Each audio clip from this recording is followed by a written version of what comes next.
वालों में शाह और मात का खेल बदस्तूर जारी है। अब देखिए ना, आज सोशल मीडिया पर एक सियासी जंग दिखाई पड़ा। कल मानसून सत्र के आखिरी दिन मुख्यमंत्री योगी आदित्यनाथ ने विपक्षियों को चेताया था कि वो कोई नौकरी करने नहीं आए हैं और ना ही प्रतिष्ठा हासिल करने के लिए आए हैं, बल्कि व्यवस्था में बदलाव के लिए आए हैं। व्यवस्था ऐसा जिसमें जो दोषी होगा उसे बख्शा नहीं जाएगा। बात आगे बढ़ी। अब समाजवादी पार्टी सुप्रीमो अखिलेश यादव ने एक्स पर लिख दिया, दिल्ली का गुस्सा लखनऊ में क्यों उतारा जा रहा है। मुख्यमंत्री, इनकी प्रतिष्ठा को किसने ठेस पहुंचाई है। एक्स पर लिखे अखिलेश यादव के इस पोस्ट ने सियासी माहौल गरमा दिया है। अब देखिए, दूसरा मामला राहुल गांधी से जुड़ा है। नेता प्रतिपक्ष राहुल गांधी ने एक्स पर एक पोस्ट लिखकर आशंका जताई कि जल्द ही ईडी उनके घर पर छापेमारी करने वाली है। राहुल लिखते हैं कि यह जानकारी उनके किसी करीबी के जरिए उन तक पहुंची है। दोस्तों, इंडिया ब्लॉक के दोनों बड़े चेहरों का एक्स पर लिखा यह पोस्ट सियासी गलियारे में चर्चा का विषय बना हुआ है। दोनों एक्स के मायने तलाशने के लिए कांग्रेस, समाजवादी पार्टी से लेकर बीजेपी तक में चर्चा जमकर हो रही है। तभी मैंने कहा कि बात निकलेगी तो दूर तलक जाएगी। पहले समाजवादी पार्टी ने भारतीय जनता पार्टी के नाराजों को मानसून ऑफर दिया। इस ऑफर का जवाब मुख्यमंत्री योगी आदित्यनाथ ने जिस तेवर में दिया, अब उस पर भी सियासत होना लाजमी है। मुख्यमंत्री योगी आदित्यनाथ ने चाहे जिसको लेकर बयानों में चेताया हो, विपक्षी दल इस बयान को अपने से इतर एक अलग नैरेटिव सेट करने की कोशिश में जुटे हैं। वहीं क्या वाकई ईडी राहुल गांधी के घर छापेमारी करने वाली है, या फिर राहुल गांधी अपने एक्स पर पोस्ट के जरिए एक माहौल बनाने की कोशिश कर रहे हैं। क्या चक्रव्यूह की बात संसद में करने वाले नेता प्रतिपक्ष राहुल गांधी खुद चक्रव्यूह में फंसने वाले हैं। इंडिया ब्लॉक के दोनों नेताओं के इस एक्स पर लिखे पोस्ट का मायने तलाशने के लिए हमारे साथ जुड़ेंगे खास मेहमान, लेकिन पहले सुन लेते हैं कुछ बयान। दुर्भाग्य है इस देश का, संवैधानिक पद पर बैठा व्यक्ति इतना बड़ा एलओपी झूठ बोलेगा, भ्रम फैलाएगा, संविधान की खेती करने की बात करता है। संविधान लेकर के सदन में आते हैं। मैं चुनौती देता हूं कि ये राहुल गांधी बताएं कौन अधिकारी ने इनको इनसाइडर में फोन किया।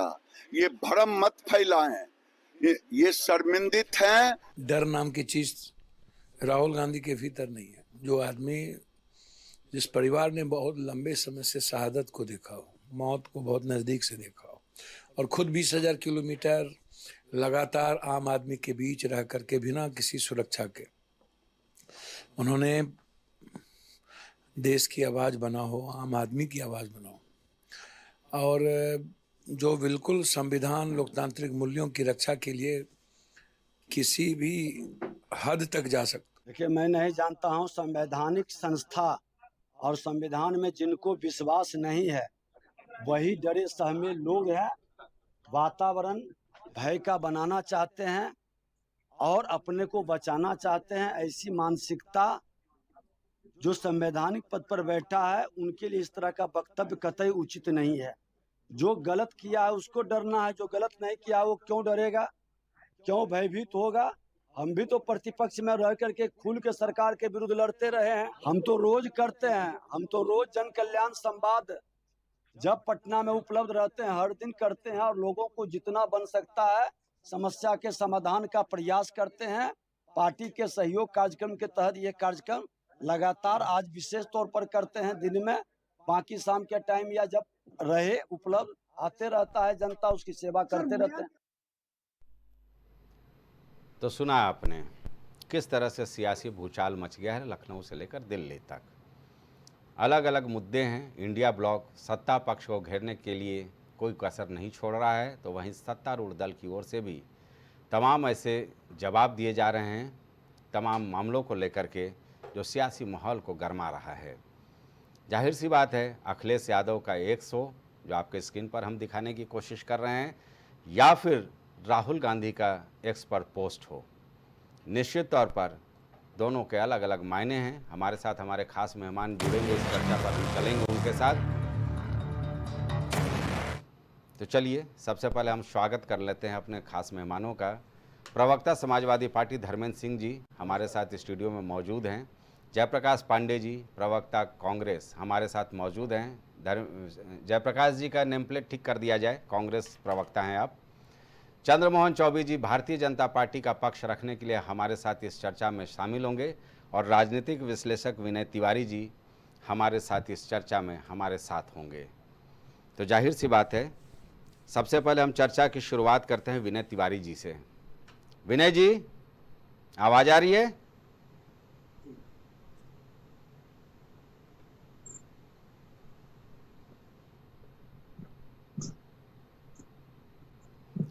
लगता है अभी विनय जी से संपर्क नहीं हो पा रहा है। चलिए जयप्रकाश पांडे जी को ही हम चर्चा में शामिल कर ले। सबसे पहले जयप्रकाश जी, मामला चूंकि कांग्रेस का है, भाई राहुल गांधी को आप सुन रहे थे किस तरह से बयान दे रहे थे केंद्रीय मंत्री कि आखिर किसने बता दिया कि ईडी उनके घर छापेमारी करने वाली है।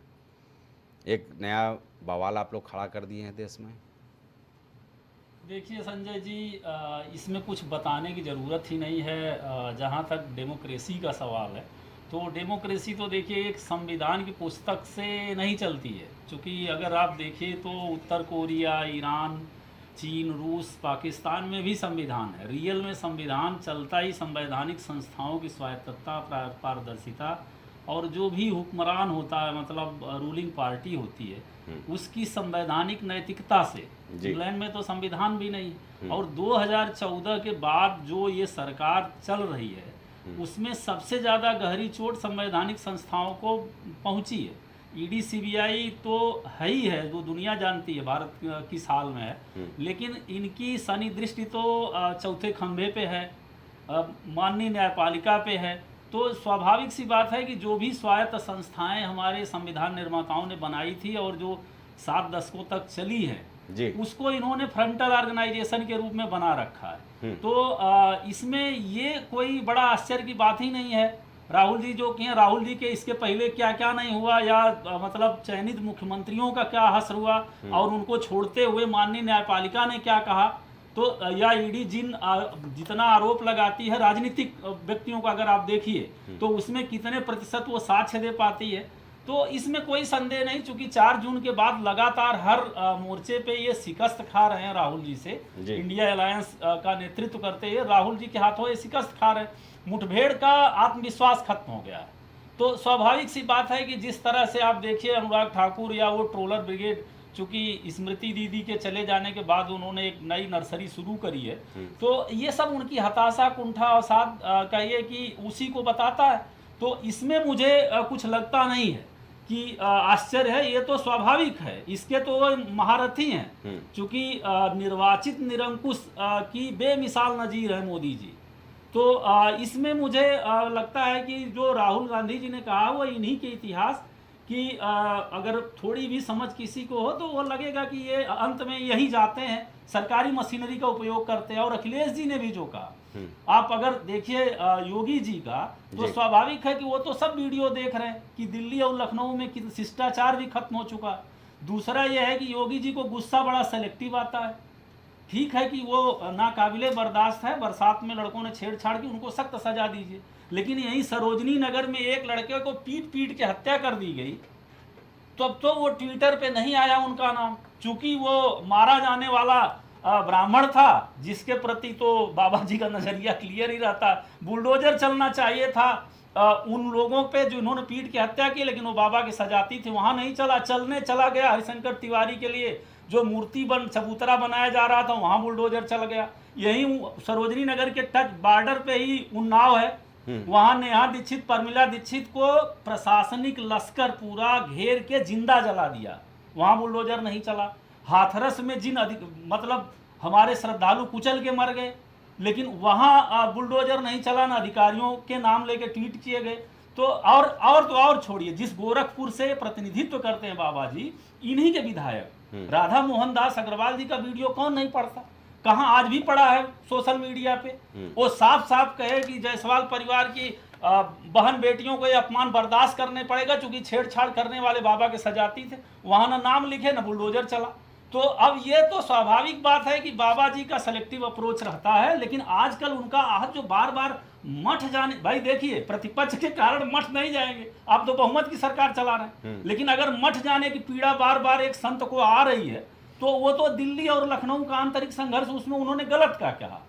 लेकिन हाँ, मैं एक मिनट में आप लोग भाई विपक्षी दल है, नैरेटिव सेट करने में बहुत नहीं माहिर है। नरेटिव क्या वो चाहिए से बातें वीडियो मैं चलिए। थोड़ी बना रहा ठीक है, ठीक है, वहाँ जयप्रकाश जी। प्रधानमंत्री जी क्या वीडियो पहले चरण में आपकी बात आ गई है। धर्मेंद्र जी, जी जी भाई अखिलेश जी ने तो कह दिया कि दिल्ली का गुस्सा लखनऊ में उतारा जा रहा है, और राहुल गांधी अपने करीबियों का हवाला देकर के 12 बजे रात में एक्स पर पोस्ट करते हैं कि ईडी की छापेमारी कभी भी हो सकती है। देखिए संजय जी, दोनों बातें ठीक है। आदरणीय अखिलेश यादव जी ने जो कहा बिल्कुल सच कहा। जो पर्दे के पीछे सच था उसको उन्होंने खोल के रख दिया। सच ये है कि अभी जयप्रकाश जी बता ही रहे थे कि बिल्कुल आप प्रचंड बहुमत की सरकार चला रहे हैं, तो आपको मठ जाने का अगर डर सता रहा है तो स्वाभाविक सी बात है आपके अंदर कहीं न कहीं कुछ है। दूसरी बात, जिस तरह से अभी देखिए तमाम मीडिया में जो चर्चा चल रही थी उससे इतर हटके आप अभी देख लीजिए, जिस तरह से लेकर के नजूल अधिनियम लेकर के 2024 आए, उसमें भारतीय जनता पार्टी के तमाम विधायक मुखर होकर के उसकी मुखालफत किए, और इनके सहयोगी दलों ने भी, कमोबेश सारे दलों ने मुखालफत किया। इवन आप देखिए राजा भैया ने, जो कि मुख्यमंत्री जी के बहुत करीबी माने जाते हैं, उन्होंने भी सदन में खुलेआम उस बिल का उनके खिलाफ बयान दिया। और उसके बाद फिर भी हो हल्ला करके मुख्यमंत्री जी कितना डेस्परेट थे उस बिल को लेकर के, उन्होंने विधानसभा से पास करा लिया।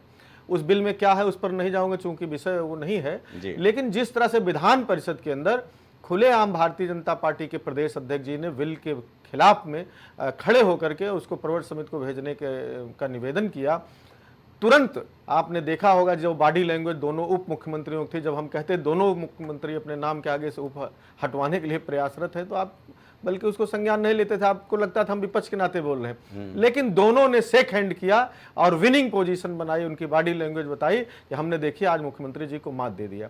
तो जब ये सिचुएशन है तो स्वाभाविक है बाबा जी की पीड़ा का छलक जाना कोई नई बात नहीं। अब दूसरी बात आते हैं राहुल जी पर। देखिए जिस तरह से संस्थाओं का दुरुपयोग हो रहा है, एक बड़ी लंबी फहरिस्त है। 2014 के बाद से 2022 तक जो मुकदमे ईडी के दर्ज हुए और सीबीआई के, उसमें 95% से अधिक विपक्ष के नेता हैं। जी अचानक देखिए कार्रवाई हो, कोई संस्था अगर निष्पक्ष काम कर रही है तो किसी को उसमें बोलने का राइट नहीं है। लेकिन किस तरह से राहुल गांधी जी से हमको लगता है 2015 में 5 दिन तक लगातार पूछताछ हुई और 55 घंटे पूछताछ हुई, और उसके बाद क्या हुआ, कोई कार्रवाई नहीं हुई। अचानक फिर से ईडी की बात क्यों आ रही है? इसका मतलब यह है, देखिए चुनाव के अंदर प्रधानमंत्री जी ने कहा कि अभी मुझे बड़ा काम करना है, बड़े लोगों को ठीक करना है, भ्रष्टाचार का नाम लेकर के, और उसके बाद ईडी अगर छापा मारने की बात करती है या राहुल जी को उनके सूत्र बताते हैं, तो इसका मतलब तय है कि प्रधानमंत्री जी के इशारे पर ईडी काम करती है। तभी तो विपक्ष के नेताओं जहां चुनाव होते हैं, देखिए 22 तक के आंकड़े, 22 के बाद 23 में 5 राज्यों के विधानसभा चुनाव थे। उन 5 में देखिए किस तरह से नेताओं के यहाँ ईडी जाने लगी। तमिलनाडु का आप उदाहरण देख लीजिए, आंध्र प्रदेश देख लीजिए, डीके शिवकुमार जी कर्नाटक को गिरफ्तार ही कर लिया गया था। और किस तरह उसके सापेक्ष देखिए अरविंद केजरीवाल, संजय सिंह, मनीष सिसोदिया। संजय सिंह तो जो किसी टेबल पर साइनिंग अथॉरिटी नहीं थे, जबरन डाल दिया गया। केजरीवाल जी के मामले में क्या कहा कि आपको अगर लाभार्थी मानते हो आपका नाम क्यों नहीं चार्जशीट में, सुप्रीम कोर्ट ने फटकारा। कई सवालों पर लाइव चला, लेकिन क्या हो रहा है आप देख ही रहे हैं। उसके अलावा मैं बता दूं, जब ईडी सीबीआई का छापा जिन लोगों पर पड़ा, पूरा देश देख रहा है किस तरह से हिमंता बिस्व शर्मा पर छापा मारा गया। वही नहीं, उनकी पत्नी के एक चैनल पे भी छापा पड़ा, सीबीआई गई जिसको उनकी मिसेज ऑन करती थी। उसके बाद वो भारतीय जनता पार्टी में चले आते हैं, आज वो मुख्यमंत्री का पद एंजॉय कर रहे हैं। भारतीय जनता पार्टी के नॉर्थ ईस्ट के बड़े नेता हैं। आप चर्चा कभी सुने हो जब से भारतीय जनता पार्टी में आए हो कि उस घटना का जिसमें सीबीआई का छापा पड़ा था उनके यहाँ, उसमें क्या हुआ? बंगाल के अंदर किस तरह शुभेंदु अधिकारी जी हैं, उन्होंने कैमरे के सामने स्वीकार किया था, वो स्टिंग हुआ था, आपको शायद याद होगा। उन्होंने स्वीकार किया था, उसके बाद ईडी ने तलब किया, सीबीआई ने तलब किया, जो भी हुआ। आज भारतीय जनता पार्टी के वरिष्ठ नेता के रूप में केंद्र सरकार की सुरक्षा एंजॉय कर रहे हैं। उस घटना में क्या हुआ? महाराष्ट्र के अंदर नारायण राणे जी सेंटर में मिनिस्टर रहे, उनके ऊपर आरोप लगा, और जब भारतीय जनता पार्टी में आए कैबिनेट में रहे और क्लीन चिट मिली हुई है। एक लंबी अजीत पवार जी, जिनको कि खुद प्रधानमंत्री जी कहते थे कि हजारों करोड़ का घोटाला है, और चक्की पी सिंह शाम को भाषण दे रहे थे, अगले दिन अचानक उप मुख्यमंत्री की शपथ ले रहे थे। तो ये पूरा देश देख रहा है कि जो वॉशिंग मशीन है, जो इनके साथ दब गया, जो इनके दबाव में आ गया, उसको तो क्लीन चिट मिल जा रही है संस्थाओं का दुरुपयोग करके। और जो राहुल और अखिलेश यादव जैसे लोग जो संघर्ष करना चाहते हैं, उनको ये ईडी और सीबीआई डरा नहीं सकते, चाहे जितना छापा। ठीक है चंद्रमोहन जी, भाई जवाब दे लीजिए। विपक्षी दलों का सवाल हो रहा है, आप चाय की चुस्की ले रहे हैं बड़े इत्मीनान से सवाल है, बहुत गंभीर है जो सवाल उठाए हैं, चाहे वो धर्मेंद्र जी और चाहे जयप्रकाश जी। ये उस वॉशिंग मशीन का जिक्र करेंगे तो फिर लंबी फहरिस्त हो जाएगी। चंद्रमोहन सिंह होते आखिर तो क्यों आप राहुल और अच्छा अखिलेश के क्या? पीछे पड़े हैं भाई? नहीं, देखिए संजय जी, हम्म, देखिए इनको देश जो है बड़ी गंभीरता से नहीं ले रहा है, हम्म, क्योंकि ये अगर आप देखेंगे इनकी राजनीति सिर्फ झूठ, अफवाह और भ्रम की बनी हुई है। ये सिर्फ इसी 3 आधार पर, झूठ पर, भ्रम पर, अफवाह पर, ये दोनों नेता सिर्फ राजनीति कर रहे हैं। ये बताइए, भाजपा या माननीय प्रधानमंत्री जी क्यों ईडी को कहेंगे, क्यों सीबीआई को कहेंगे? वो तो एक स्वतंत्र संस्था है और वो अपना काम वो ऐसे लोगों पे करती है जिनके ऊपर चोरी, डकैती, भ्रष्टाचार, लूटपाट का दाग होता है। उनके पीछे वो जाती है और वो जांच करती है, वो उनसे पूछताछ करती है। वो साधु सन्यासी के पास तो जाती नहीं है। तो और वैसे भी अगर आप देखेंगे तो राहुल बाबा पर कितने मामलों में जमानत पर हैं, उनको क्लीन चिट नहीं मिली है जी। चाहे वो जो है। और देखिए, संसद में ये लगातार झूठ बोलते आए हैं, देश को गुमराह करते आए हैं। चाहे इससे पहले पेगासस का मामला हो, इसी तरह उन्होंने झूठ फैलाया था, संसद में झूठ बोला था। चाहे हिंडनबर्ग हो, इनको ना तो देश से मतलब है, ना देश की अर्थव्यवस्था खराब होगी, इससे कोई मतलब नहीं है। इनको सिर्फ लोगों को झूठ, भ्रम, अफवाह फैलाकर सिर्फ इनको कुर्सी चाहिए। इनको देश की सुरक्षा से कोई मतलब नहीं है। और आज ये कह रहे हैं, आरोप लगा रहे हैं, धर्मेंद्र जी अभी कह रहे थे कि 2014 से पहले कभी इस तरह की कोई बात नहीं होती थी, कभी सीबीआई और ईडी पर दाग नहीं लगता था। तो लगता है कि इनकी याददाश्त जो है कमजोर पड़ गई है। क्या ये सच नहीं है कि सर्वोच्च न्यायालय ने इसी ईडी और सीबीआई को तोता बोला था? पिंजड़े का तोता। पिंजरे में कैद तोता बोला था। ये भाजपा ने नहीं बोला था, ये भाजपा के नेताओं ने नहीं बोला था। तो ये उल्टा चोर कोतवाल को डांटे, इनका हाल है। ये कारनामा करते हैं, भ्रष्टाचार ये करते हैं, न्यायालय में जाकर लिखित रूप से माफी ये मांगते हैं। तो इनको कौन, ये कुछ नहीं, ये सिर्फ झूठ, अफवाह और भ्रम फैलाकर अपने प्रति सहानुभूति बटोरना चाहते हैं। जो इन लोगों ने अभी चुनाव में किया था, झूठ, अफवाह, भ्रम फैलाया था कि लोकतंत्र खत्म हो जाएगा, इस देश में वोट देने का अधिकार खत्म हो जाएगा, आरक्षण खत्म हो जाएगा। ये आज भी उसी चुनावी मोड में है और उसी को झूठ, भ्रम का ये सहारा लेना चाहते हैं। लेकिन देश की जनता इनको भली भांति जान गई है। और अब कई लोग हम लोगों से कहते हैं बड़ी गलती हो गई कि हम लोग इनकी झूठ और अफवाह में आ गए, इनके झूठ और अफवाह के गुब्बारे में आ गए। चंद्रमोहन जी, सियासत में अभी जयप्रकाश जी से पूछेंगे तो ये बोलेंगे कि वो लोग कहते हैं कि बीजेपी की सरकार बना के भ्रम में आ गए। देखिए, सवाल ये नहीं है, सबके बीच में जनता पिसती है। सियासत नैरेटिव आप लोग जो सेट कर लें, इतने सारे जनधन अकाउंट खुले और वो आंकड़ा देख कर के मैं भी आश्चर्यचकित था कि करीब 650 करोड़ से ऊपर ज़्यादा की रकम जो है बैंकों ने वसूल ली उन गरीबों से जिनके पास मिनिमम बैलेंस रखने की कुव्वत नहीं थी। चलिए, ये सब तो दुर्भाग्यपूर्ण है देश के लिए। विनय जी, भाई ईडी और सीबीआई को लेके कहा जाए, पहले भी ये तोता था जो पिंजड़े में कैद था, आज भी वही देखने को मिल रहा है। भाई साहब धर्मेंद्र सिंह जी और जयप्रकाश जी यहाँ पे बैठे हुए हैं, साथ साथ बैठे हुए हैं, इंडिया ब्लॉक में साथ हैं, लेकिन मुलायम सिंह यादव, स्वर्गीय मुलायम सिंह यादव से लेकर के उनके परिवार पर ईडी सीबीआई का जो डंडा चला था ना, वो कांग्रेस की द्वारा ही चलाया गया था। बीएसपी सुप्रीमो मायावती की क्या स्थिति थी सब लोग जानते हैं। इस तरह के तमाम नजीरे लालू यादव से लेकर के। अब मुझसे आपसे ये जानना है कि भाई जो राहुल गांधी पोस्ट कर रहे हैं, रात में कि ईडी कभी भी छापेमारी कर सकती है और मैं संघर्ष को तैयार हूँ।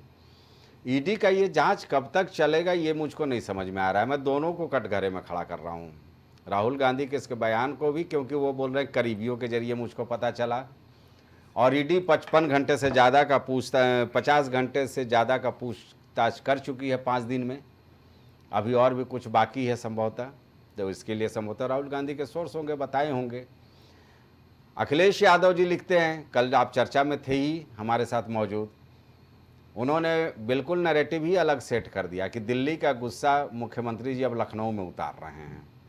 यानी कोई मानने को तैयार नहीं है कि मठ में प्रतिष्ठा का जो बात कहा गया था वो विपक्षी दलों को चेताने के लिए था या विदिन पार्टी जो लोग कुछ बगावती तेवर में थे उनको दिखाने का था।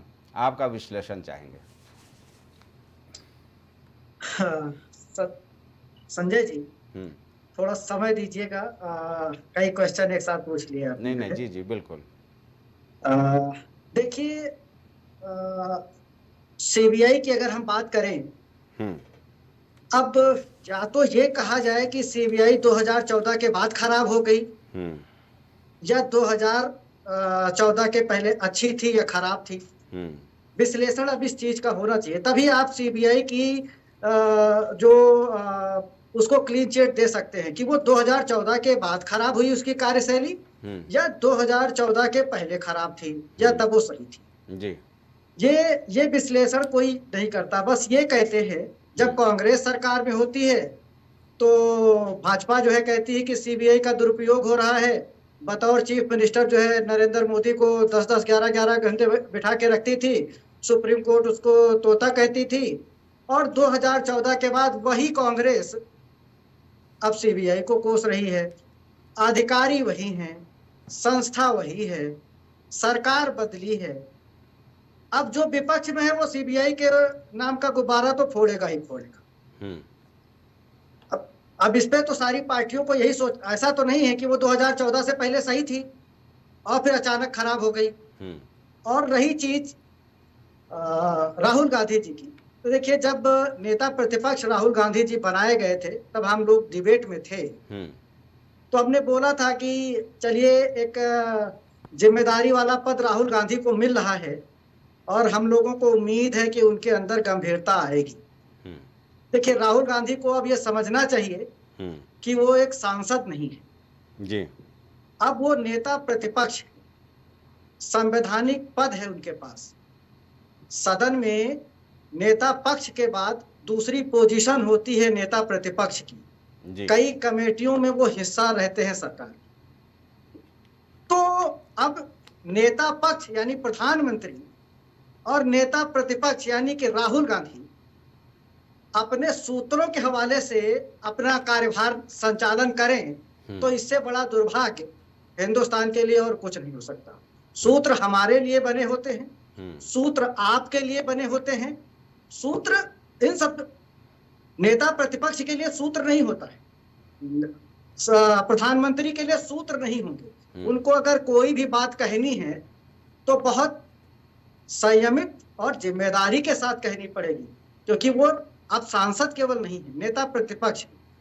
और रही चीज दूसरी, अगर वो कह ही रहे हैं कि हमको सीबीआई के किसी सोर्स से पता चला है, तो फिर इसका मतलब ये है कि सीबीआई राहुल गांधी के इशारे, ईडी राहुल गांधी के इशारे पे काम कर रही है, क्योंकि अब वो कब आएगी आपके पास, कब जाएगी, कब आने का मन बना रही है, वो सब राहुल गांधी से शेयर कर रही है। तो ये लोग बेफालतू कह रहे हैं कि वो प्रधानमंत्री के इशारे पे काम कर रही। जब आने से पहले भाई ठीक है, उनको आदेश मिला, ईडी ने बता दिया कि हम कभी भी आ सकते हैं, इसका मतलब ईडी सीबीआई किसके प्रति लायल है? तो सब सवाल, सारे सवालों के उत्तर खुद हैं, अब निकाल जो सके वो निकाले। मूल मुद्दा एक ये है कि संविधान खत्म हुआ जा रहा था, चलिए ठीक है चुनाव जीत लिया, और चुनाव में सब चीज चलते हैं, कोई मंगलसूत्र का राग अपना रहा था, कोई संविधान खत्म किए दे रहा था। ये चुनाव तक सीमित रहना चाहिए, लेकिन चुनाव के बाद तो कम से कम अब जनता ने अब जिम्मेदारी सबको दे दी, किसको बता दिया कि आप पक्ष में रहेंगे और किसको आप विपक्ष में रहना है, वो जनता ने अपना डिसीजन दे दिया। अब जो जिम्मेदारी जनता ने दी है उसको सर माथे लेके उस पर आगे काम बढ़ना चाहिए, जनता के हित के काम करने चाहिए। ईडी के अब सूत्रों से पता चला है कि ईडी आ रही है। अरे ईडी आएगी तो आप डर क्यों? आपने कुछ अगर कोई ऐसा कुछ किया नहीं तो आपका क्या कर लेगी? देखिए एक चीज मैं आपको और बता रहा हूं, जो विपक्ष के नेताओं के तरफ से अक्सर ईडी और सीबीआई के बारे में बोला जाता है, वो विपक्ष भाजपा भी, जब भाजपा भी विपक्ष में थी तब ये उसके ऊपर भी लागू होता कि, क्योंकि ये भी वही कहती थी कि सरकार के इशारे पे हो रहा है। और आज का विपक्ष भी कह रहा है अगर सरकार के इशारे पे ही अगर होना हो तो नरेंद्र मोदी के अगर धुर विरोधी कोई हैं तो पश्चिम बंगाल की ममता बनर्जी हैं। सीबीआई उनको क्यों नहीं अरेस्ट कर रही या ईडी उनके पास क्यों नहीं जा रही? भले ही उनके भतीजे पे या उनके पार्टी में भले ही जाए, लेकिन उनके पास क्यों नहीं जा रही है? कितनी बार मुख्यमंत्री बिहार नीतीश कुमार पाला बदले, जब वो भाजपा को छोड़ के दूसरी तरफ चले गए तो सीबीआई या ईडी ने नीतीश कुमार को क्यों नहीं जो है छापा मार के जो है और अंदर कर दिया, जैसे कि अरविंद केजरीवाल या हेमंत सोरेन को किया। हेमंत सोरेन दोषी थे। भगवंत मान को क्यों नहीं, उनके खिलाफ क्यों नहीं जांच हो रही है? मैं एक बार मान लेता हूं कि नवीन पटनायक और जगन मोहन रेड्डी चलो आपको सपोर्ट करते थे, आप उनके बहुत ऐसे प्रदेश हैं जहां पे भाजपा के समर्थित या भाजपा की सरकारें नहीं चल रही, जिससे मतलब प्रधानमंत्री का मतभेद हो जाएगा, ममता बनर्जी को कोई एक दिन के लिए इंट्रोगेट करके दिखाए नहीं, उसका दाम, उनका दामन साफ है। अब अखिलेश यादव के बयान पर बोल दीजिए। ईडी सीबीआई के लिए तो अभी और भी सवाल है मेरे पास। हाँ नहीं, एक चीज मैं और बोलो फिर अखिलेश पे मैं आ रहा हूँ। दूसरी चीज, हमें एक चीज और भी समझ में नहीं आ रहा है कि अजीत पवार, जैसे अभी भाई धर्मेंद्र बोल रहे थे, अजीत पवार भाजपा में आए वो भ्रष्ट, चक्की पीसिंग वाला वो मामला था, उनको वॉशिंग मशीन में रखा गया, कुछ भी हुआ, वो भ्रष्ट है। लेकिन कोई ये नहीं कहता है कि ठीक है, जब भाजपा में आने से पहले अजीत पवार क्या थे, तब ना तो कांग्रेस कह रही थी कि वो भ्रष्ट हैं और ना ही समाजवादी कह रही थी कि वो भ्रष्ट हैं, ना ही शिवसेना उद्धव ठाकरे कह रही थी कि वो भ्रष्ट हैं। तो ये तो केवल मौके का वो है कि आपके पाले में है तो ठीक है, दूसरे के पाले में। और ये केवल विपक्ष, ये केवल विपक्ष नहीं, आपसे बढ़िया बोल लेते हैं और विपक्ष मत खाइए, दोनों लोग तो लगा आप कहें कि दो मिनट समय दे दीजिए और ये जनता को क्या मतलब है यार, इस आदमी को विशेषज्ञ बना के बैठा दिया। अभी रुक जाइए। इससे बढ़िया चंद्रमोहन चौबे बोल रहे हैं, उनकी बात सुन लेंगे, विशेषज्ञ बन के ये व्याख्या करेंगे। नहीं ठीक है, मुख्यमंत्री क्यों नहीं अरेस्ट किया जा रहा है, पवार को, ये लोग क्यों नहीं, ये विश्लेषण है। सुनिए तो अभी आएंगे ना, अभी आपके लिए भी आएंगे जयप्रकाश जी सवाल। हाँ जी विनय जी, कुछ तो मर्यादा रखा करो, विश्लेषक हटवा दो। नहीं ठीक है वो अरे भाई जयप्रकाश क्या मतलब, आप अपना जाके वीडियो सुनिएगा और गोमती में इतना पानी है कि हमें मर्यादा आपसे नहीं सीखनी है, भारत में मर्यादा ना तो ऐसे विशेषज्ञ की कोई जरूरत नहीं। क्या मतलब है यार? नहीं सुनिए आप बीजेपी आपके पक्ष में जयप्रकाश जी आपको सुन रहा हूं 5 मिनट से, इतना मतलब कहिए कि अतिवादी बयान तो चौबे नहीं दिया, उसकी बात सुनेंगे हम लोग भाई, वो बीजेपी का है। आप जिस तरीके से खुल के बोल रहे हैं कि वो किस जाति का था, उसके खिलाफ एक्शन हो गया, किस जाति के वो थे उनके खिलाफ नहीं हुए, ये कम से कम ऐसी लैंग्वेज आपको शोभा नहीं देती है। आप ऐसा अगर बोल रहे हैं, लेकिन ये ठीक है कि आप सुन लीजिए की जा सकती है, ऐसा नहीं है, हिम्मत नहीं सीबीआई पे सुन, तो मैं जो है सब सही हूँ। और अगर आप जहाँ पे गलत हैं या आपकी पार्टी की नीतियों को अगर हम आलोचना करें तो मुझे लग रहा है कि ठीक है वर्दीधारी स्वयं सोएब जी हैं, स्वयं सुनिए जयप्रकाश जी संयम से सुनना चाहिए, राजनीतिक विश्लेषक बात संयम से सुनिए, फिर आप अपनी आपत्ति दर्ज कर लीजिएगा। हाँ देखिए संजय जी, मैं यही कहता हूँ कि अगर आज की डेट में आप आलोचना अपनी नहीं सह पा रहे हैं या आप सच नहीं बर्दाश्त कर पा रहे मत कहिए, आलोचना तो फिर भगवान ही उसका मालिक है, निंदा। अच्छा जयप्रकाश जी एक सवाल का जवाब दे दो भाई, उन्होंने सही बोला ना कि राहुल गांधी नेता प्रतिपक्ष हैं और वो सूत्रों के हवाले से खबर देंगे या प्रधानमंत्री नरेंद्र मोदी सूत्रों के हवाले से खबर देंगे। इस देश में जब भी लोकतंत्र का चीरहरण हुआ, चाहे वो मैं पहले ही देख लीजिए जो बड़े बड़े नेता अरेस्ट हुए उनको हमेशा सूत्र के जो भी थोड़ी अधिकारी हैं जो मजबूर है, लेकिन उनमें थोड़ी भी संवैधानिक नैतिकता है, अगर थोड़ी भी सार्वजनिक मतलब जीवन की शुचिता बची है तो सूचना देते हैं कि साहब हमको ये करना आदेश है। ये कोई नई बात है क्या? आपको इतना मालूम नहीं है? ठीक है, उठा के पढ़ लीजिए जेपी सहित सारे लोगों क्या तो क्या अधिकारी कहे, इंदिरा जी को क्या कहे जाके। आप जयप्रकाश जी मैंने ये मानते हैं अभी कि करीबियों के हवाले से आप क्यों नहीं खबर आएगी भाई? वो भी ऐसी खबर जहाँ ये मालूम है। सुनिए सुनिए, तिवारी जी सुन लीजिए, अरे सुनिए सुनिए सुनिए प्रचारक जी सुन लीजिए, स्टेटमेंट प्रचारक जी सूत्र ये बता रहे हैं कि विपक्ष ये सूत्रों के हवाले हम लोगों को मालूम था कि तो फिर स्पीकर जवाब जी जब उनकी सदस्यता रद्द हुई थी 9 बजे सुबह लेकर आ गया कि आपको आवाज खाली कर देना है। फिर तो संविधान और संविधान बचा आपको लगता है? संविधान तिवारी नहीं गए थे, लल्लू सिंह गए थे सांसद। डिबेट में आप ये सब चीजें रख सकते हैं, डिबेट में आप कुछ भी कहें, लेकिन आप संसद की मर्यादा और नेता पक्ष और नेता प्रतिपक्ष की जो जिम्मेदारी है अगर आप उसको भी नहीं निभा पा रहे हैं तो फिर आपसे क्या उम्मीद की जा सकती है? इतने हल्के बयान की उम्मीद राहुल गांधी चैनल पर ठीक है, आपके चैनल पर लोकतंत्र सुरक्षित रहना चाहिए संजय जी। जी बिल्कुल, मैं सुरक्षित रख रहा हूँ, परेशान मत होइए। चलिए धर्मेंद्र जी, देखिए मैं चंद्रमोहन जी को भी सुन रहा था और विनय जी को भी। विनय जी ने कई सवाल गंभीर उठाए। देखिए अगर जो है भाई जहाँ तक ये सूत्रों की बात है, सूत्रों की बात सही हुई है। अरविंद केजरीवाल जी ने कहा कि सूत्रों से पता चला है कि मेरे यहाँ ईडीआई आएगी और हमें गिरफ्तार कर लेगी। हुआ कि नहीं हुआ? संजय जी के ने कहा कि जो है सीबीआई ईडी आने वाली है और इस तरह है, गिरफ्तारी हुई कि नहीं हुई? मनीष सिसोदिया जी ने कहा एक बार टल गई, 2 बार टल गई, उसके बाद गिरफ्तारी हुई। जैन को आपने जो है उनके स्वास्थ्य मंत्री को गिरफ्तार करना था, पहले से सूचना उनके लोगों ने। जब कॉन्स्पिरेसी होती है, टेबल टॉक होती है तो बातें लीक होती है। पुराने जमाने में राजा महाराजा के समय में कहते थे कि दीवालों कान है। अच्छा, और लोकतंत्र में जो है हो जाते हैं। हाँ। दूसरी बात मैं कहना चाहता हूं, भारतीय जनता पार्टी के साथी बड़ी दावे से कह रहे थे भाई अगर कुछ किए नहीं तो ईडी सीबीआई आने क्यों नहीं देते?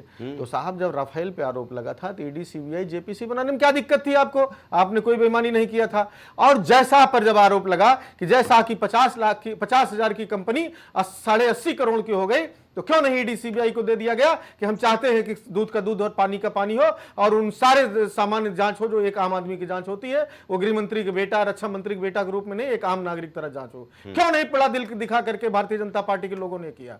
तो सीधे सी बात है कि आज तक इतने आरोप लगे, भारतीय जनता पार्टी एक भी अपने उनके दल में जो लोग चले गए या उनके साथ जो पहले से हैं उन पर क्यों नहीं उनके यहाँ सीबीआई ईडी भेज करके जांच करा लेती कि हम भाई क्लियर करना चाहते हैं सही है गलत है। और अगर गलत नहीं किए तो आपके लिए भी वही होना चाहिए कि हमें ईडी सीबीआई से डर नहीं होना चाहिए।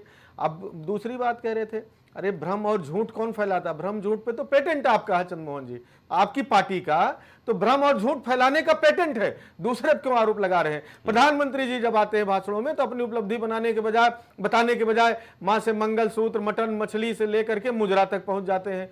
मुख्यमंत्री जी तो माशाअल्लाह, वो देखिए किस तरह से लखनऊ के अंदर दुर्भाग्यपूर्ण घटना हुई, बिल्कुल घटना बहुत गलत है, लेकिन किस तरह से उन्होंने जाति धर्म के विशेष लोगों पर 2 लोगों का नाम लेकर के सदन बोल दिया। इससे ज्यादा शर्मनाक बात एक मुखिया के लिए प्रदेश के नहीं हो सकती। आप चुने हुए मुख्यमंत्री हैं और जिस दिन संविधान की शपथ ले लेते हैं उस राज्य के, उस देश के प्रत्येक नागरिक के मुख्यमंत्री होते हैं। उसके सबके सार्वजनिक रूप से जो हमारा भारत का संविधान डिस्क्रिमिनेशन की इजाजत नहीं देता कि आप इनको संजय जी को दूसरी कुर्सी देने की बात सरकार करेगी, जयप्रकाश जी को दूसरी और धर्मेंद्र सिंह को तीसरी।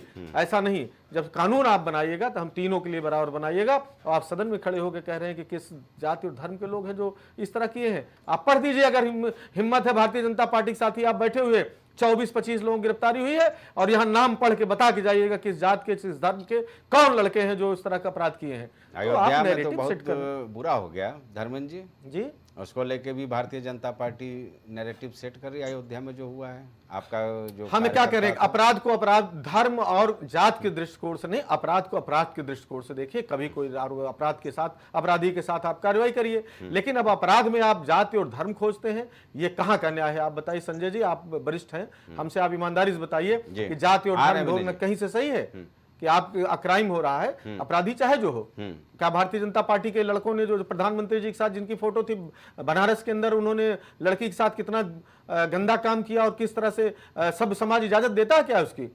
वो कौन लोग थे? तो अगर दोनों आप कहिए कि अयोध्या के अंदर ये घटना, तो आप बनारस की घटना भी साथ साथ कहिए। से ब्रजभूषण तक तो ये बात हो, सब तो भाजपा। दूसरी बात मैं बता रहा हूं राहुल जी की, जहां तक बात जी, है, जी। आप या तो आपका ऐसा नियंत्रण है जब चाहे छोड़ दें, या तो आपका नियंत्रण नहीं है। दो बातें हैं। 2012 में केस दर्ज होता है, 14 में प्रधानमंत्री मोदी जी शपथ लेते हैं और 2015 में नेशनल हेराल्ड केस में फाइनल रिपोर्ट लग जाती है, क्लोज हो जाता है। हाँ, कोर्ट गए जो है सुब्रमण्यम स्वामी जी, और कोर्ट ने दोबारा जांच करने कहा। तो क्या दोबारा 4-5 पीढ़ी तक जांच करने के लिए कहा? दोबारा जांच करने कहा और राहुल जी से पूछताछ हो गई, तो इसका मतलब कुछ मामला नहीं था, आप उसको क्लोज कर देते, या जो भी करना था, फांसी देना था वो दे लेते।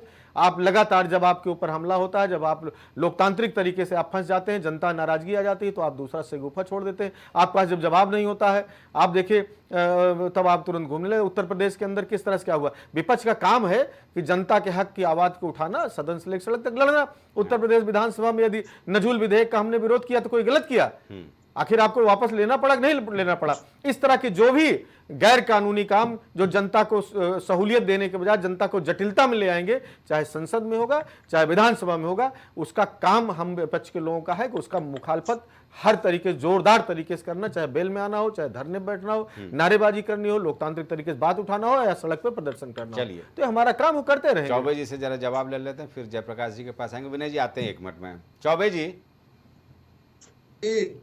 सवाल तो यही उठता है ना कि 2014 से 2022 तक में 121 मामले ईडी के पाले में आए, उसमें 115 नेता विपक्षी दलों के रहे, यानी ये 95% जो धर्मेंद्र जी ने पहले भी बताया था।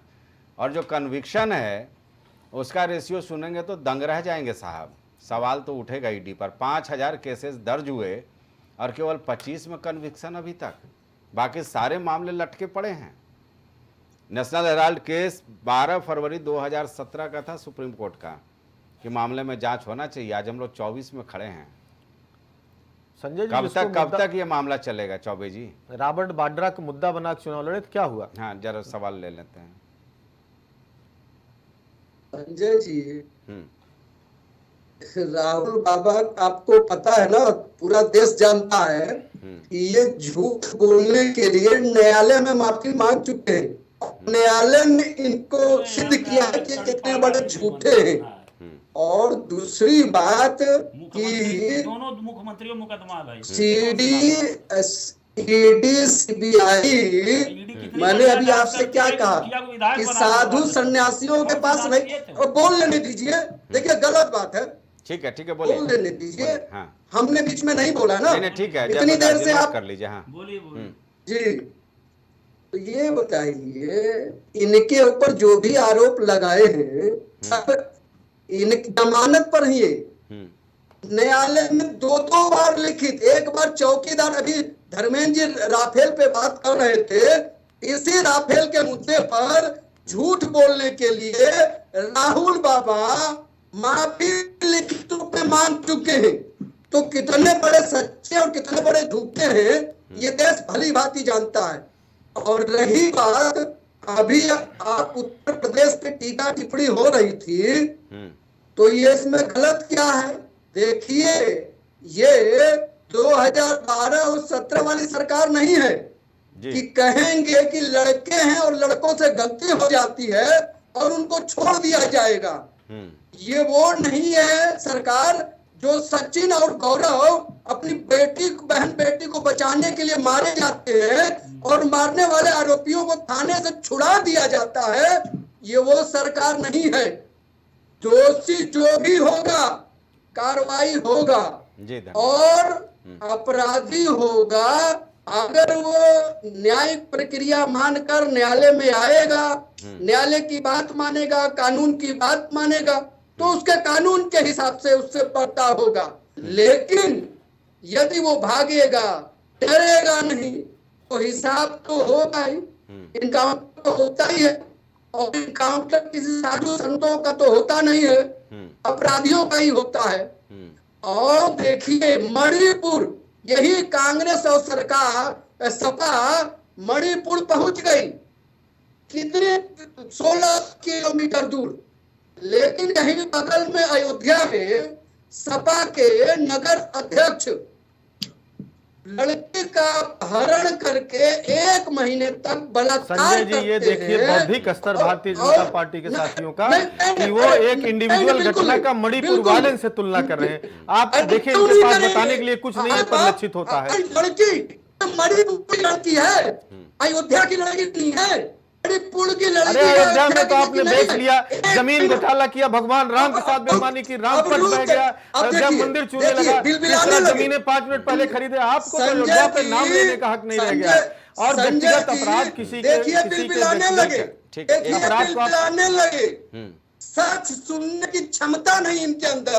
अभी बरेली में घटना घटित हुई थी, वहां नहीं गए क्योंकि तो सूट करता है, जो इनकी राजनीति को सूट करता है, ये उस पे बोलते हैं।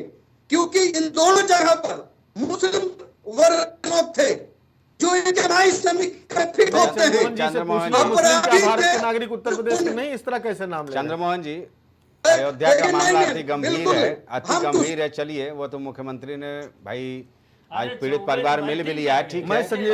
कल मैं चौबे जी इस पर डिबेट कर रहा था ना, तो कई व्हाट्सएप मेरे मोबाइल पर आए थे। आप लोगों के लिए भी तमाम सवाल है, उस गहराइयों में मत जाओ तो ज्यादा बेहतर रहेगा, क्योंकि बात निकलेगी तो फिर दूर तक जाएगी। नहीं, हम दोहरे चरित्र की बात कर, संजय जी, हम दोहरे चरित्र की बात करते हैं। ये मणिपुर जा सकते हैं, ये हाथरस जा सकते हैं, लेकिन ये अयोध्या क्यों नहीं गए? नहीं, देखिए, मेरा भले धर्मेंद्र जी कुछ कहें, लेकिन मैं ये मानता हूँ कि मणिपुर की भी घटना दुखद थी, अयोध्या में जो हुआ वो भी दुखद है। चलिए, हाँ, जयप्रकाश जी कुछ बोलना चाह रहे हैं, पहले बोल लीजिए। मैं कह रहा हूँ, मैं बहुत बहुत बधाई देता हूँ, चौबे जी बहुत साहसी आदमी है, जिसपे इनका राष्ट्रीय नेतृत्व मौन रहता है, राष्ट्रीय प्रवक्ताओं की हैसियत नहीं होती है। लेकिन दिल्ली लखनऊ की लड़ाई अब कार्यकर्ताओं के लेवल पे भी आ गई, क्योंकि 2-3 चीज इन्होंने ऐसी बोल दी है जो आप तो वरिष्ठ पत्रकार जानते हैं कि जानबूझ के लोग बचते हैं, भागते हैं, लेकिन चौबे जी ने खुद उसको ले आया कि नहीं, मणिपुर हम नहीं गए हैं, मणिपुर का एनालिसिस। और दूसरा, इन्होंने संगठित अपराध की भी बात की, अपराधी बचेगा नहीं, बुलडोजर चलेगा ही चलेगा, और उसमें कोई दोहरा चरित्र नहीं होता है। तो मित्र, मैं जल्दी से कुछ 2-4 बस नाम बता देता हूं जो बड़े चेहरे हैं, समानांतर सरकार चलाते हैं। अगर आप देखिए, जिस इलाहाबाद से लेके शुरू हुआ, पूर्वांचल के बड़े माफियाओं को आपने ध्वस्त कर दिया, अतीक अहमद चले गए, कोई दिक्कत नहीं है, विजय मिश्रा जेल में है, विनीत सिंह क्या है, कहीं चमचमाती उनके किसी बिल्डिंग पे खरोंच आई, मुख्यमंत्री से बड़ा कारवां लेके चलते हैं।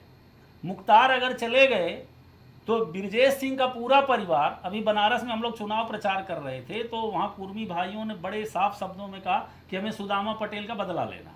मतलब सुदामा पटेल घोषित कैंडिडेट थे इनके एमएलसी के, और इनके बाबा जी उनको हरवा के उसी परिवार के, ब्रजेश सिंह के परिवार को, व्यक्ति को उच्च सदन में भेजा।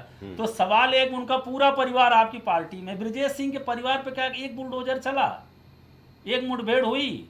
चलिए, उमाकांत रमाकांत यादव हैं, वो भी निपट जेल में रहे, टार्चर हुए। धनंजय तो आप में भी नहीं थे, क्रिकेट खेलते रहे, आराम से आप लेके घूमते रहे पुलिस। अभय सिंह तब सपा में थे, तब भी आपका उनका वीडियो वायरल है, लेकिन तब क्या किए आप? तो सवाल ये है, ब्रजभूषण सिंह, जिसकी आज फिर हमारी वही हरियाणा की बेटियां राष्ट्र का गौरव है, राष्ट्र को मतलब गौरव का क्षण एहसास करवा रही, उनके साथ क्या हुआ? उसी आदमी के परिवार को आप टिकट दे दिए।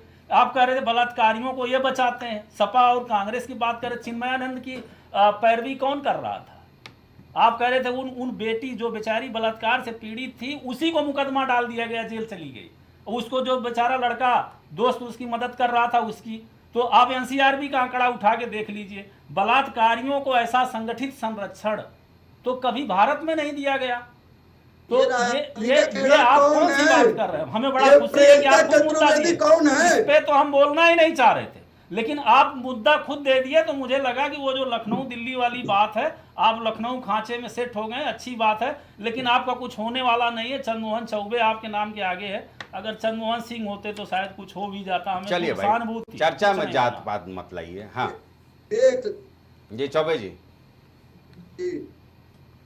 नहीं देख लीजिए, जो है कौन जाति की बात करता है, अब जाति की बात करेंगे, लेकिन जब मारा गया, अरे आपका सरोजिनी नगर के पदाधिकारी है ना, आप ऋतिक पांडे मारा गया, कौन मारने वाले? पाकिस्तानी थे, मुसलमान थे। अगर अखिलेश यादव जी की लिस्ट नहीं गई होती तो अरेस्ट नहीं होते। और वो ईडी की कौन सी जांच किया था आदमी कि रिटायरमेंट के पहले जवरिया रिटायरमेंट कराया गया और उसे टिकट दे दिया गया? कौन सी निष्पक्ष जांच किया था? राजेश्वर संजय सिंह, जी, आप तो वरिष्ठ व्यक्ति है ना, आप गए थे ऋतिक पांडे घर। अब अगर हम उस हत्यारे के पक्ष में खड़े हो जाए प्रतिपक्ष के नाते तो हम जातिवाद कर रहे हैं। उस थाने के चौकी के जो है पुलिस अधिकारी सस्पेंड हुए। कब हुए? जब अखिलेश जी का, प्रियंका जी का, राहुल जी का ट्वीट है और अखिलेश जी ने शिष्टमंडल भेजा। तो सपा सरकार में जो है एक गायत्री प्रजापति जी कौन थे? ये गायत्री प्रजापति कौन थे? अरे चलिए भाई, अरे आपके साथ हैं कहानी संजय कहानी मत जी, गढ़ो, जिनका सारी नाम ले रहे हैं पहले पूछ लिया करें अपने नेताओं से कि किनका नाम लेना है। मैं इसीलिए इनके सारे मंच सियासी पर दलों को नसीहत देता हूं संजय नजीर, जी, उस पर फिर आप लोग एक दूसरे का नहीं देंगे ना।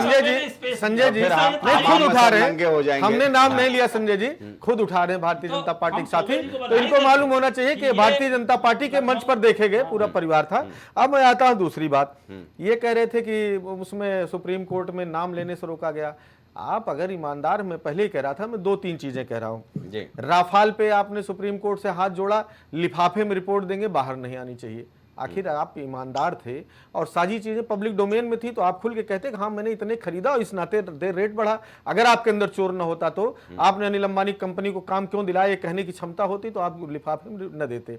दूसरा, जय शाह की कंपनी के विषय में कोर्ट से आपने केवल एक रिक्वेस्ट की कि हमारी कंपनी का नाम आप बताइए। मैं भारतीय जनता पार्टी के साथ इस पूछता हूं, जय शाह की कंपनी जो 50,000 की तुरंत उसी साल 80.5 करोड़ की हो गई, तो उस कंपनी का नाम बता दें। नहीं बता पाएंगे।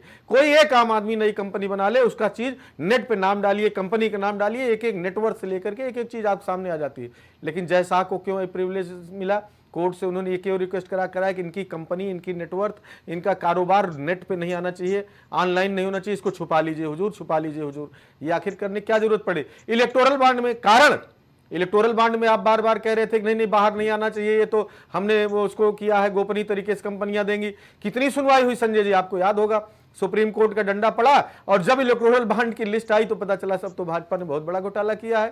उन कंपनियों के यहाँ ईडी और सीबीआई का छापा पड़ रहा है, शाम को छापा पड़ा, अगले दिन से खटाखट भारतीय जनता पार्टी चर्चा कर चुके हैं। हाँ, लेकिन ये जो नैरेटिव सेट कर रहे हैं, मैं कह रहा हूं दूसरे के यहाँ क्यों जाएगा? राहुल गांधी एलओपी है, विपक्ष के नेता हैं, सर्वोच्च लीडर हैं, आप उनके यहाँ ईडी भेज करके क्यों डराना चाहते हैं? आप दूसरे नेताओं के यहाँ नहीं डरना नहीं चाहिए। मेरा ये कोई डरेंगे नहीं, मेरा ये नहीं मानना डर कहाँ रहा है? राहुल गांधी ने साफ लिखा है, अपनी नीयत तो उजागर कर रहे हैं, डरना नहीं चाहिए। कौन डर रहा है? मेरा सिंपल मैं ये कह कहना रहा है ना, हूँ, सुनिए। अच्छा, दूसरा ईडी का मैं आंकड़े आपको डरना नहीं चाहिए। बस 5 सेकंड और सुन लीजिए, बिल्कुल नहीं तब जवाब डरना दीजिए। चाहिए। ठीक है ठीक है ठीक है। ईडी सीबीआई की जहां तक बात थी, मैंने कहा 95% रेशियो है विपक्ष के नेताओं हमें का। तो लगता है और ना, 2014 के पहले संजय जी 54% था और इनका इस समय का 54% उस समय था विपक्ष का। अब नेताओं को 95% हो गया। चलिए कुछ संख्या तो बढ़ी है, जाहिर सी बात है। और दूसरी बात, ईडी का 2% भी नहीं धर्मेंद्र रेट है। जी, ईडी सीबीआई ऐसा है ना कि उस पर अगर हम लोग लिखने बैठेंगे तो महापुराण हो जाएगा, कांग्रेस काल से लेकर के यहाँ तक आते आते। चलिए, वक्त यहीं तक हमें इजाज़त देता है क्योंकि हमें दूसरे प्रोग्राम पर भी जाना है। जाहिर सी बात है, राहुल गांधी के इस एक्स पर लिखे पोस्ट ने एक नई चर्चा तो शुरू कर ही दी है कि आखिर 2017 से शुरू हुआ ईडी का जांच प्रक्रिया कब तक समाप्त होता है, ये भी देखने वाली बात होगी। लेकिन ये भी हकीकत है कि जिस तरह से जो यंग इंडिया लिमिटेड में 76% की हिस्सेदारी राहुल गांधी और सोनिया गांधी को दी गई थी, जो मामला अभी चल रहा है, जांच के दायरे में है कि कांग्रेस से जो फंडिंग हुई थी करीब 90 करोड़ की 2008 में, उसके बाद 2008 में ये बंद कैसे हो गया और ये हिस्सेदारी इनको क्यों ट्रांसफ़र की गई। चलिए ये सब तो चर्चा का विषय, उस पर अलग से हम लोग बात कर लेंगे। फिलहाल इस चर्चा में शामिल होने के लिए सारे मेहमानों का बहुत बहुत शुक्रिया, क्योंकि वक्त यहीं तक इजाज़त देता है। हर दिन देश में, चाहे वो लखनऊ की बात कर ली जाए, प्रदेश की या फिर केंद्र की, कुछ ना कुछ सियासी बवाल साफ तौर पर देखने को मिल रहा है। और हमारी दिलचस्पी सिर्फ इस बात में होती है कि हम जनता तक हकीकत पहुंचाने की कोशिश करें कि क्या वाकई राहुल गांधी के घर ईडी पहुंचने वाली है या एक माहौल बनाने के लिए इस तरह का पोस्ट किया गया है। और मुख्यमंत्री योगी आदित्यनाथ का जो उत्तर प्रदेश में बयान आया है प्रतिष्ठा और सम्मान को लेकर के, उस पर सियासत अभी भी नहीं थम रही है। फिलहाल मुझे दीजिए इजाज़त, नमस्कार।